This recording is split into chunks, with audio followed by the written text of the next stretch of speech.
मित्रांनो, ठरलं तर मग या मालिकेच्या आजच्या भागामध्ये प्रतिमा, त्याचबरोबर प्रताप, कल्पना आणि घरातील इतर सगळेजण जेवण करत असतात. तेव्हा प्रतिमा अगोदर मोदक खाऊन पाहते आणि म्हणते, सायली, अगं खूप छान मोदक झालेत हा. अगं अगदी तोंडात टाकल्या टाकल्या विरघळलेत. त्यावरती प्रताप म्हणतो, हो ना, खूप मस्त झाले आहेत, असं इशारा करून तो सायलीला सांगतो.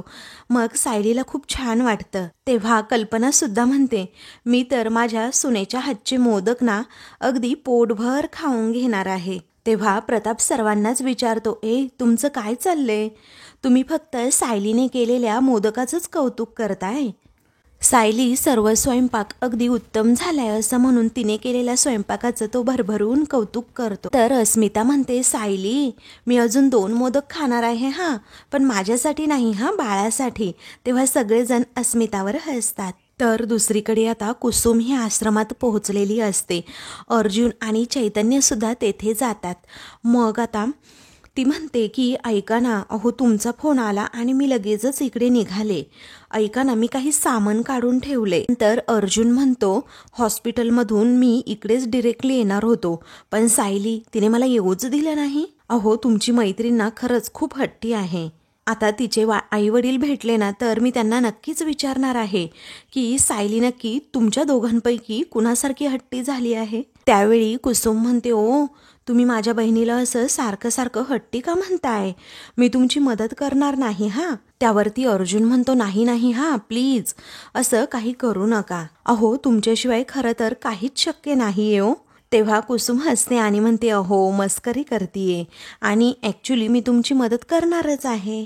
आता सायलीचं थोडं सामान मी बाहेर काढून ठेवलंय आणि आता बाहेर काय काय वस्तू आहेत ना त्या बघायच्या आहेत आपल्याला. तेव्हा चैतन्य आणि अर्जुन हो म्हणतात, पण अर्जुनच्या मनात काहीतरी प्रश्न असतो आणि तो विचारतो, कुसुमताई, मला आणखी एक म्हणायचंय, मधुभाऊंनी आश्रमात राहायला आलेल्या सर्व माणसांच्या वस्तूंची गाठोडं करून ठेवली होती. जेव्हा केससाठी मी आणि चैतन्य इथे आलो होतो तेव्हा ती आम्ही पाहिली होती. तेव्हा कुसुम म्हणते, हो, तुम्ही म्हणताय ते मला सुद्धा आठवतंय, पण काय झालंय काय ना, केसमुळे काही सामान पोलिसांनी ॲक्च्युली त्यांच्या ताब्यात घेतले आणि काही सामान ना इथेच सोडलंय आणि आश्रमात परत येईपर्यंत ना सामानाची खूपच हलवाहलव झाली आणि आता ती गाठोडी व सामान नेमकं कुठे आहे हे मला खरंच नाही माहीत. तेव्हा अर्जुन आणि चैतन्याला आता खूपच टेन्शन येतं, कारण जर ते सामान सापडलं नाही तर मग सायलीच्या आईबाबांपर्यंत पोहोचायचं कसं, हाच प्रश्न त्याला पडू लागतो. मग आता तो हिंमत नाही हारत. तो म्हणतो, शोधूयात आपण, आणि मला पूर्णपणे खात्री आहे की त्या गाठोड्यामध्ये सायलीच्या आईबाबांबद्दल आपल्याला नक्कीच असं काहीतरी सापडेल. मग चैतन्य म्हणतो, चला मग आता आपण कामाला लागू, कारण घरी आपण काय सांगून आलोय की खूप भयंकर आणि महत्वाची मीटिंग आहे, त्या मीटिंगचंच काम करायचंय ना. आता लवकर जाऊयात, कारण मला घरी जाऊन सायली वहिनीच्या हातचे मोदक सुद्धा खायचेत. तेव्हा कुसुम म्हणते, हो हो, छान बनवते हा ती मोदक. त्याचवेळी सगळेजण लगेच कामाला लागतात. दुसरीकडे सायली मनात विचार करते, हे तर म्हणाले होते ना जेवणाच्या वेळेपर्यंत पुन्हा येईल म्हणून, मग अजून कसे आले नसतील. नंतर सायली कल्पनाला म्हणते, आई मी आलेच हा. तेव्हा कल्पना म्हणते, ठीक आहे असं म्हणून ती थोडी बाजूला जाते आणि अर्जुनला कॉल करते. इकडे अर्जुन, चैतन्य आणि कुसुम तिघेही आपले कामामध्ये बिझी असतात. अर्जुनला समजतं की कॉल आलाय. तो खिशातून मोबाईल काढून चेक करतो तर आता सायलीचा फोन असल्यामुळे तो म्हणतो, बायको. तेव्हा आता कुसुम म्हणते, हो उचला ना मग. अर्जुन म्हणतो, नाही नाही, आता नाही उचलायचा हा, कारण आता जर फोन उचलला ना 100 प्रश्न विचारत राहील मला, कुठे आहात, काय करताय, घरी कधी येणार, जेवणाची वेळ झालीये. त्यापेक्षा मी आता फोनच घेत नाही असं म्हणून तो जरा घाबरतोच. मी नंतरच तिला कॉल करतो. तेव्हा चैतन्य सांगतो, मग त्यासाठी ना तू इग्नोरच कर. तेव्हा अर्जुन हो म्हणतो. इकडे अश्विन आता वकिलांना घेऊन लगेचच प्रियाकडे जातो. तेव्हा प्रिया आता त्यांना पाहून जरा खुश होते. तेव्हा अश्विन सांगतो, ऐक ना तन्वी, हे वकील साहेब आहेत तुझे. त्यावेळी आता प्रिया खुश होते आणि विचारते, म्हणजे हे आपली केस लढणार आहेत का? तेव्हा अश्विन म्हणतो, हो, लढणार सुद्धा आहेत आणि आपली केस जिंकून सुद्धा देणार आहेत, तुला जेलमधून सोडवणार सुद्धा आहेत. तेव्हा प्रिया आता आनंदानेच म्हणते, अश्विन मला माहीत होतं तू माझ्यासाठी ना काहीतरी करणार म्हणजे करणारच. आता वकील साहेब तुम्ही मला कोणतेही प्रश्न विचारा, मी त्या प्रश्नांची उत्तरं द्यायला तयार आहे, पण मला ना अगोदर इथनं बाहेर काढा तुम्ही. तेव्हा वकील म्हणतात, हो हो, मला ना तुम्ही अगदी आता सगळं खरं सांगा की तुमच्या बाबतीमध्ये नक्की काय घडलंय. तेव्हा प्रिया सांगू लागते, अहो मी तर अगदी विनाकारण या खुनामध्ये गोवले गेले आहे हो. मी फक्त चुकीच्या वेळेला चुकीच्या ठिकाणी होते, हाच एवढा काही माझा दोष आहे. तेव्हा वकील विचारतात, म्हणजे खुनाच्या दिवशी तुम्ही वात्सल्य आश्रमामध्ये होतात ना. तेव्हा प्रिया म्हणते, हो होते की, आणि त्या दिवशी कोर्टामध्ये काय काय झालं हे मी इतक्या वेळा सांगितलंय ना की मला अक्षरशः आता कंटाळा आलाय. फक्त निकालाच्या दिवशी एकच गोष्ट अशी आहे की जी मी नवीन सांगितली. तेव्हा वकील साहेब विचारतात, नक्की कुठली गोष्ट. तेव्हा प्रिया म्हणते, हेच की मी असं सांगितलंय कोर्टामध्ये, खून मधुभाऊंनी नाही तर खून साक्षीने केलाय. हे ऐकून आता अश्विनला जबरदस्त असा धक्का बसतो. त्यानंतर प्रिया आता म्हणते, खरंच अहो मी माझ्या डोळ्यांनी पाहिलंय. इकडे अर्जुन आणि त्याची गँग तिघेही आता शोध घेत असतात की कधी एकदा सायलीच्या आईबाबांचा काहीतरी पुरावा सापडेल, तिचं गाठोडं तरी सापडेल. परंतु आता तिथे काहीही अजून सापडलेलं नसतं. अर्जुनने कॉल न रिसीव्ह केल्यामुळे दुसरीकडे सायली मात्र काळजीत असते आणि तिचीच ही काळजी आता कल्पनाला समजते. तर सायली विचार करते, हे माझा फोन का घेत नाहीयेत, एवढी कसली महत्त्वाची मीटिंग आहे यांची कळतच नाहीये. तिला आता टेन्शन आलेलं असतं की एवढा वेळ अर्जुन गेला तरी कुठे असेल. दुसरीकडे अश्विन म्हणतो, तन्वी अगं हे तू सगळं काही आधीच सांगितलं असतं ना, एवढं सगळं घडलंच नसतं ग. मग प्रिया म्हणते, अश्विन अरे मला मान्य आहे की मी कोर्टामध्ये ना खोटं बोलले, पण त्या खुनानंतर ना महिपत मला सारखा सारखा धमकवायला लागला होता, मी तरी काय करणार सांग ना.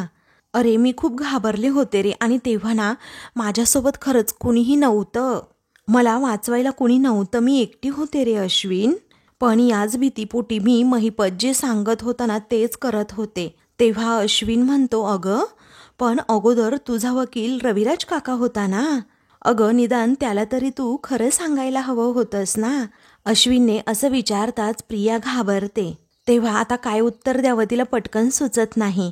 मग ती म्हणते, अश्विन पण अरे मला खूप भीती वाटली ना रे की बाबा माझ्यावर खूप चिडतील, आणि कुठल्याही मुलीसाठी तिच्या आयुष्यातले 2 पुरुष खूप महत्त्वाचे असतात, तिचा नवरा आणि तिचे वडील.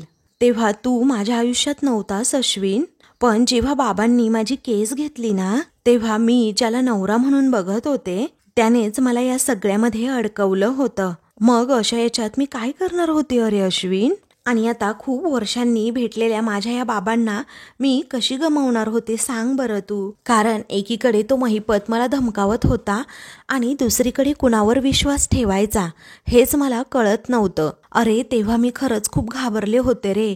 मग खरं बोलण्याची हिंमत तुझी तन्वी कुठून आणणार होती सांग ना अश्विन तू. असं म्हणून उगीच ती रडण्याची नाटकं आता करू लागते. तेव्हा अश्विन आता तिला सावरतो. इकडे सायली अर्जुनला फोन करून करून अक्षरशः थकलेली असते. ती आता डायनिंग टेबलवर तिथे बाहेरच हॉलमध्ये बसलेली असते, डोक्याला हात तिने लावलेला असतो.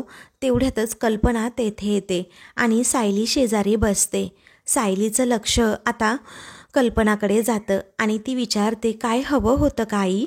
तेव्हा कल्पना म्हणते, का अगं काही हवं असेल तरच सुनेच्या बाजूला बसणार का मग मी, सुनेशी गप्पा मारायला नाही बसू शकत का मी. तेव्हा सायली म्हणते, तसं नाही हो आई, खरं तर मला तुमच्याशी गप्पा मारायला खरंच खूप आवडतं. तेव्हा कल्पना सायलीच्या चेहऱ्यावरून अगदी प्रेमानेच हात फिरवते. तेव्हा सायली विचारते, असं काय बघताय आई. मग आता कल्पना म्हणते की काही नाही, तुझा निरागस चेहरा बघती आहे आणि आता विचार करते की इतके महिने मी तुझ्याबरोबर कशी रागवू शकते. मग आता आपल्या हक्काच्या माणसांवरच ना आपण चिडतो नेहमी, आणि जेव्हा आमच्या कॉन्ट्रॅक्ट मॅरेजबद्दल मधुभाऊंना समजलं होतं तेव्हा ते सुद्धा आमच्यावर असेच चिडले होते, ते सुद्धा बोलत नव्हते आमच्याबरोबर. अर्थात माझी चूकसुद्धा खरंच खूप मोठी होती. कल्पना सायलीकडे बघतच राहते, कारण सायली आज सगळं काही खरं बोलत असते. दुसरीकडे अश्विन आता वकील साहेबांना घेऊन ऑफिसमध्ये जातो आणि विचारतो, आता तुम्ही तन्वीबरोबर तर बोलला आहात, त्यामुळे कोर्टामध्ये मी अशी आर्ग्युमेंट करू शकतो की तन्वी मॅडमने हे जे काही केलं ते त्यांनी त्यांच्या इच्छेने केलेलंच नाही आहे, थोडक्यात त्या गुन्हेगार नाही आहेत. तेव्हा अश्विन काळजीने विचारतो, परंतु हे आर्ग्युमेंट कोर्टामध्ये स्टँड करेल? तेव्हा का नाही? अहो, महिपत शिखरे हा एक गुंडा आहे, हे तर अगदी तुमच्या भावानेच कोर्टामध्ये सिद्ध केलंय आणि तेच आता आपल्या खरं तर पथ्यावर पडेल. वकिलांनी असं स्टेटमेंट आता मांडल्यामुळे अश्विनला देखील तेवढाच आनंद होतो. तन्वी या जेलमधून सुटू शकते असं त्याला वाटतं. इकडे कल्पना म्हणते, तुला सांगू सायली, अगं तू एक खोटं बोलली पण त्यापेक्षा तुझे गुणच जास्त होते आणि खरंच मला ते दिसत होते. पण एक सांगू, अगं मनातल्या रागापेक्षा ना भीती खरंच खूप जास्त होती. कारण जर का मी पुन्हा कोणावरती विश्वास ठेवला आणि त्याने जर माझा विश्वासघात केला, तेव्हा सायलीलाच आता खूप वाईट वाटतं आणि ती म्हणते, आई ही भीतीसुद्धा खूप रास्त आहे अहो. पण आई तुम्ही विश्वास ठेवा, जग इकडचं तिकडे झालं ना तरीही मी तुमच्या आयुष्यात कधीही विश्वासघात करणार नाही. त्यावेळी कल्पना आता थोडी हसते आणि मग नाराजी व्यक्त करत म्हणते की पण मी तन्वीवरती विश्वास ठेवलाच ना सायली, आणि केवढा माझा मूर्खपणा होता तो. कारण मी सापाला दूध पाजतीये हे तर मला कळलंच नाही ग. कारण जेव्हा ती डसली ना तेव्हाच खरं तर मी जागी झाले. मग आता सायली प्रेमानेच कल्पनाचा हात हातात घेते आणि म्हणते, आई ते आता विसरा सगळं, कारण यापुढे ना आता सगळं काही अगदी छानच होणार आहे. तेव्हा सायली असं धीराचे शब्द बोलल्यामुळे कल्पनाला खूपच आनंद होतो आणि ती लगेचच उठते, सायलीजवळ जाते आणि पुन्हा तिच्या गालावर गोड असा पापा देते. मग दोघीही हसतात आणि सायलीलाही छान वाटतं. मग कल्पना विचारते, काय ग मी चिडल्यानंतर तू माझी अशीच पप्पी घेते ना? तेव्हा सायली म्हणते, हो. कल्पना म्हणते, बघ मी शिकले की नाही तुझ्याकडून. असं म्हणून दोघीही आता खूप छान अशा गप्पा मारतात. इकडे अश्विन आता वकील साहेबांना विचारतो की सर, पण तन्वी माझी खरंच सुटेल ना? कारण त्याला कुठे ना कुठे संशय असतो. अर्जुन काहीसुद्धा असं प्रकरण उकरून काढेल आणि प्रियाची ही बेल कॅन्सल करेल म्हणून तो त्याच्या शंकेचं निरसन करून घेत असतो. त्याचवेळी वकील साहेब म्हणतात, हे पहा, तुम्ही ना अजिबात काळजी करू नका. अर्थात कोर्टाचा निर्णय काय होईल ना हे आपल्याला आत्ता या क्षणी नाही सांगता येणार. आणि अश्विन म्हणतो की माझा भाऊ जास्तीत जास्त असाच प्रयत्न करेल की माझ्या तन्वीला जामीन मिळू नये ना यासाठी. अहो, तो तर तुमच्याही वर्तांग काहीतरी आरोप करेल. तेव्हा वकील म्हणतात की अर्जुन सुभेदारांनी आर्ग्युमेंट करण्याचा प्रश्नच येत नाहीये, कारण अर्जुन सुभेदार हे काही सरकारी वकील नाही आहेत. त्यामुळे तन्वी मॅडमच्या बेल प्रोसेसची त्यांचा काहीही संबंध येणार नाही. तेव्हा अश्विन भीतीपोटीच म्हणतो, नाही सर, नाही, तुम्ही माझ्या भावाला ना अगदी नीट ओळखतच नाहीये. अहो, तो खूप हुशार आहे. तो केसच्या बाहेर राहून सुद्धा ती केस फिरवू शकतो आणि तन्वी सुटू नये ना यासाठी तो अगदी कोणत्याही थराला जाऊ शकतो. तेव्हा आता वकील साहेब म्हणतात, हे पहा, अर्जुन सुभेदारांना ना तुम्ही काही कळूच देऊ नका. आपण जामिनासाठी प्रयत्न करतोय ते, म्हणजे ते बाहेरूनही काही करूच शकणार नाहीत. तेव्हा अश्विन म्हणतो, बरं ठीक आहे, हे मी मॅनेज करतो. म्हणजे दादाला थेट तन्वीला जामीन मिळाल्यानंतरच कळेल की मी त्याला घाबरून अजिबात गप्प बसलेलो नाहीये. इकडे आता सायली ही अर्जुनची अजूनही वाटच बघत असते. सारखी सारखी दरवाजाकडे डोकावत असते. तेव्हा कल्पना म्हणते, काय ग, आज तू अर्जुनची जरा जास्तच वाट बघतीयेस. तेव्हा सायली म्हणते की बघा ना आई, अहो मी केव्हाची फोन करते ते रिसीव्हसुद्धा करत नाही. ते काय म्हणाले होते की लंचपर्यंत येतो म्हणून, आले का नाही ना? तेव्हा कल्पना म्हणते की अगं तो कामात असेल. सायली म्हणते, आई अहो त्यांनी मुळात असं सणाच्या दिवशी काम ठेवलंच का? ते काही नाही हां, आज ते आले ना मी चांगली वठणीवरच आणते त्यांना. आता नेहमीचं झालंय हा त्यांचं हे. तेव्हा कल्पना आता जरा डोळे मोठे करते आणि सायलीला रागातच विचारते, काय वागवा, माझ्या मुलाला तू आता वठणीवर आणणार आहेस का? पण मी हे अजिबात खपवून घेणार नाही हा. लगेचच सायली म्हणते, आई अहो तसं नाही, मला माफ करा. मग आता कल्पना जरा गंभीरच चेहरा करते आणि चिडूनच म्हणते, हे बघ, मी जोपर्यंत तुला माफ करणार नाही जोपर्यंत आपण दोघीही मिळून त्याला वठणीवर आणत नाही. तेव्हा कल्पनाचं हे बोलणं ऐकून सायली अगदी आश्चर्याने तिच्याकडे बघतच राहते. कारण माझं बोलणं देखील आईंना पटलंय हे सायलीला समजतं आणि म्हणून ती कल्पनाकडे बघतच राहते. तेव्हा सायली आता हसत असते. तेव्हा कल्पना म्हणते, अगं तो तुझ्याकडे दुर्लक्ष करतो ना, मग आपण दोघींनीही मिळून त्याला वठणीवर आणायला नको का? तू एकटीने नाही हां, आपण दोघींनी मिळून. मग असं म्हणून त्या दोघीही पुन्हा एकदा गप्पा मारू लागतात. दुसरीकडे अर्जुन, चैतन्य आणि कुसुम यांनी सगळा पसारा काढलेला असतो. सगळ्यांची गाठोडी शोधलेली असतात, तरीही सायलीचं गाठोडं काही मिळालेलं नसतं. कुसुम मग त्या दोघांना म्हणते की पहा ना, आपण एवढी शोधाशोध केली तरीही सायलीचं गाठोडं काही सापडलं नाही. अर्जुन म्हणतो, मला होप्स होत्या की सायलीचं गाठोडं सापडेल म्हणून. मग कुसुम म्हणते की मला असं वाटलं होतं लवकरात लवकर सापडेल. श्रेयसचं आणि सोमूचं सुद्धा गाठोडं सापडलं, पण आपल्या सायलीचं सापडलंच नाही. तुम्ही एक काम करता का, त्या समोरच्या कपाटात पाहता का, असं अर्जुनला कुसुम विचारते. मग आता अर्जुन म्हणतो, 4 वेळा पाहून झाले कुसुमताई, आणि त्या कपाटामध्ये एक्झॅक्टली काय आहे ना हे आता मलाच माहीत झालंय. तेव्हा आता कुसुम पटकन बोलून जाते, कमाल आहे बाई, आता सायलीचं गाठोडं सापडत नाही आणि प्रियाचं तर नाहीच नाही. तेव्हा अर्जुनला अचानक असा धक्का बसतो आणि तो मनातच विचार करू लागतो, अरे बापरे, म्हणजे प्रियाचं सुद्धा खरंच गाठोडं सापडत नाही आहे. तेव्हा अर्जुन म्हणतो, या आश्रमामध्ये सगळ्यांची गाठोडी आहेत, फक्त सायली आणि प्रियाचंच गाठोडं नाही आहे. पण ते कसं बरं, असा प्रश्न आता त्याला पडतो. मग त्याच गोष्टीचा विचार चैतन्य आणि कुसुम दोघेही करत असतात. इकडे आता कल्पना आणि सायली अजूनही आता सोफ्यावर बसून अर्जुनची वाट बघत असतात. सारखंच त्यांचं लक्ष दाराकडे असतं. तेव्हा सायली म्हणते, बघा ना आई, अहो किती उशीर झालाय आता. तेव्हा आता आपण दोघींनी ठरवलंय ना त्याला वठणीवर आणायचं, असं कल्पना म्हणते. तेवढ्यातच प्रतिमा तेथे येते आणि विचारते, काय सासू सुनांच्या गप्पा चालल्यात वाटतं. कल्पना म्हणते, बघ ना गं, अर्जुनची एवढा वेळ झाले वाट बघतोय पण तो काही अजून आला नाही. मग सायली प्रतिमाकडे त्याची चुगली करत म्हणते, आणि हल्ली मला असं वाटतं ना आत्या, ते माझ्याशी खोटं बोलतायत. मग प्रतिमा अर्जुनची बाजू घेत म्हणते, नाही गं, मला नाही असं वाटत की अर्जुन तुझ्याबरोबर कधी खोटं बोलेल. तेव्हा कल्पना म्हणते, हे बघ प्रतिमा, तू अजिबात अर्जुनची बाजू घेऊ नकोस हां. अगं अर्जुनची वाट बघून बघून सायलीची बघ काय अवस्था झाली आहे. तेव्हा आता प्रतिमा ही सायलीकडे पाहतच राहते. दुसरीकडे अर्जुन आता चैतन्याला विचारतो, मला सांग चैतन्य, आपण आश्रमामध्ये एखादी जागा मिस केली का रे, एखादं रूम किंवा कपाट वगैरे, जिथे सायली आणि तन्वीचं गाठोडं असू शकतं आणि आपण ते बघितलंच नाही. तेव्हा चैतन्य म्हणतो, नाही रे, आश्रम म्हणजे काय महाल आहे का की आपण एखादी चोरखोली वगैरे मिस करू. अरे आपण सगळी कपाटं उघडून बघितली आणि कुसुम ताईंनी किचनमधली भांड्यांची कपाटं सुद्धा उघडून दाखवली की नाही आपल्याला. पण खरं सांगू, ती 2 गाठोडीला आपल्याला कुठेच नाही सापडली. मला काय वाटतंय, असं असेल का मधुभाऊंनी या दोघींची गाठोडी ठेवलीच नाही.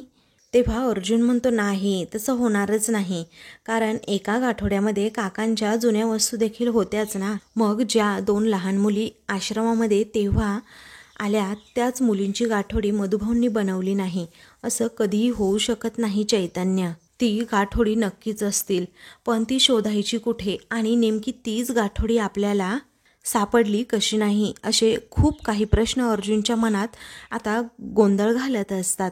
तेव्हा चैतन्य म्हणतो, सापडतील, अरे सापडतील, आपण एक काम करूयात, आपण शोधत राहूया, म्हणजे सापडणार नक्कीच. तेवढ्यातच आता ते दोघेही निघणार असतात.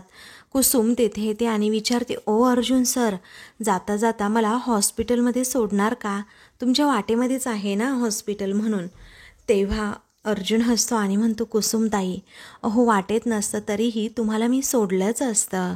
अहो ॲक्च्युली मी तुम्हाला आताच विचारणार होतो आश्रमामध्ये की यायचं आहे का तुम्हाला, पण म्हटलं तुम्हाला आरामात यायचं असेल म्हणून म्हटलं नको विचारायला, तुम्ही बसा, मी सोडतो तुम्हाला. तेव्हा कुसुम ही आता लगेचच गाडीत बसते. मग सगळेजण हॉस्पिटलला जाऊ लागतात. इकडे आता प्रतिमा कल्पनाला म्हणते, सायलीची अशी अवस्था बघून तुझा जीव कसा वर खाली होतोय ना, हे मला दिसतंय अगं. मग त्यानंतर आता प्रतिमा हसते आणि म्हणते, चला, ज्या कामासाठी मी इथे येऊन राहिले ते काम माझं झालं म्हणायचं. आणि तू सायलीबरोबर पुन्हा पूर्वीसारखी वागतीये कल्पना. आता ना मी माझ्या घरी जायला मोकळी, असं आता प्रतिमा दोघींनाही म्हणते. तेव्हा सायली म्हणते, अहो प्रतिमा आत्या, थांबा ना अजून, तुम्ही अजून थोडे दिवस थांबा ना प्लीज प्लीज, अशी सायली रिक्वेस्ट करते. तेव्हा कल्पनासुद्धा म्हणते, हो अगं प्रतिमा, आता गणपती होऊ देत आणि नवरात्रसुद्धा होऊ देत, मग तू जा ना गं, तोपर्यंत थांब ना. ही प्रतिमा सांगते, नाही गं, छे छे, अगं नाही, मी माझ्या घरी गेलेलंच बरं, कारण मला आता घराची आठवण येते. आणि कल्पना, अजून एक सांगू का गं तुला, मला ना सुमन जरा शांत शांत वाटतीये, तिच्या मनात नक्कीच काहीतरी आहे जे ती मला सांगत नाहीये, त्यामुळे मला आता तिकडे जायलाच हवं. मग आता सायली म्हणते, बरं ठीक आहे प्रतिमा आत्या, तुम्हाला जायचं असेल ना जा, जर तुम्हाला इथनं आम्ही पाठवलं नाही ना तर रविराज काका आमच्यावरच चिडतील. तेव्हा सगळेजणी हसतात. मग कल्पना म्हणते, बरं प्रतिमा, तू तुझी व्यवस्थित काळजी घे हा. तेव्हा प्रतिमा म्हणते, हो घेईल काळजी, मग मी आवरायला घेते हा, असं प्रतिमा सांगते. तर सायली म्हणते, मी सुद्धा तुम्हाला मदत करते. तेव्हा प्रतिमा म्हणते, बरं ठीक आहे ए, असं म्हणून दोघीही रूमकडे निघतात. तर कल्पना आता तेथे सोफ्यावर बसते आणि तिचंही लक्ष सारखं सारखं बाहेर असतं की कधी एकदा अर्जुन येतोय. तर आता मित्रांनो, पुढील भागामध्ये अर्जुनची खोड मोडायची, त्याची अद्दल घडवायची म्हणून कल्पना आणि सायली दोघीही प्लॅन करतात. तेव्हा कल्पना अर्जुन आल्याबरोबरच म्हणते, सायली, अगं ते शेवटचे जे 2 मोदक आहेत ना ते आपल्या दोघींना आण ना गं. सायली पळतच जाते, किचनमध्ये जाते, मोदक घेत म्हणते, अरे वा, लुसलुशीत मोदक. अर्जुनसुद्धा तिच्या पाठोपाठ जातो. तेव्हा अर्जुन तिच्या पाठीपाठी आता फिरत असतो आणि म्हणतो, बायको बायको, मला दे ना गं एखादा मोदक प्लीज. तेव्हा लगेचच आता सायली आणि कल्पना या दोघीही त्याच्यासमोर मोदक खातात.